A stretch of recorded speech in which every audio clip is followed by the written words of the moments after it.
Shalom. Après la Seconde Guerre mondiale, un rescapé de la Seconde Guerre mondiale, un grand tzaddik qui s'appelait le Rav Yosef Shlomo Horovitch, est venu en Israël et c'était un Ben Torah, un grand étudiant en Torah et déjà assez âgé, assez vieux, il ne s'est plus remarié.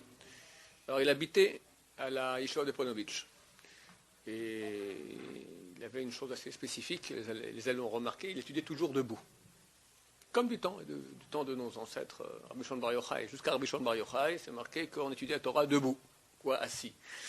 La Torah de Dieu, t'es assis. Aujourd'hui, c'est pas assis, c'est comme ça, d'accord. Mais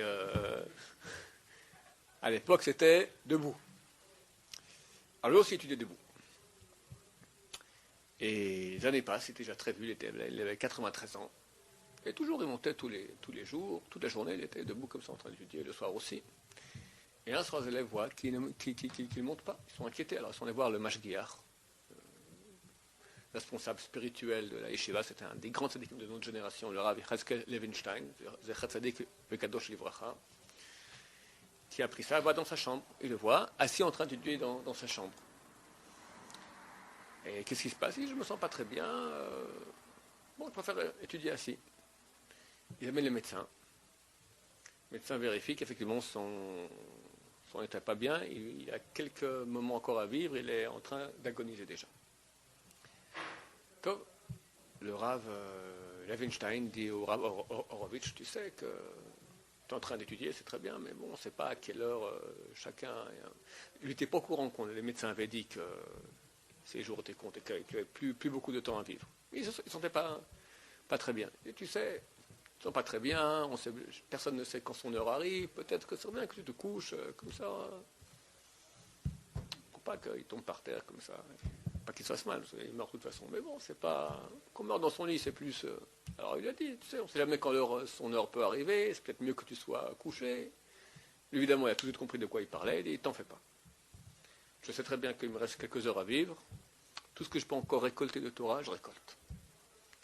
Il est resté assis, il a étudié. À 1h du matin, il est parti sur son lit, il a fait Shema Israël, et comme ça, il est mort. Gagné, il sait, il part. Il sait qu'il part. Ah, qu'est-ce qu'on a là-bas?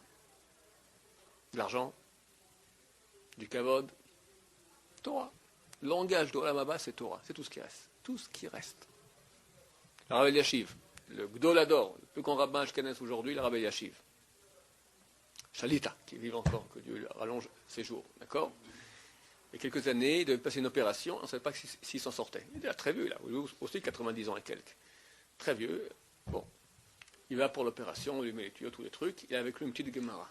Un des visiteurs rentre le voir juste avant l'opération, il voit il ne peut pas bouger, il est comme ça, couché avec la Gemara sur le nez, comme ça. Il étudie encore. Il ne sait pas, tu as une opération, tu ne sais pas si tu t'en sors, soit un peu, je ne sais pas, soit un peu inquiète. Tu décides que je dois partir, je pars, mais au moins je gagne encore ces quelques secondes. Alors nous qui avons l'impression qu'on vit, le Zohar dit que l'homme a l'impression qu'il vit des générations pour l'éternité, les d'or, pour toute génération, c'est-à-dire pour l'éternité. Tu me dis, tu vas mourir un jour, bien sûr que je vais mourir, mais on ne sent pas qu'on va mourir un jour.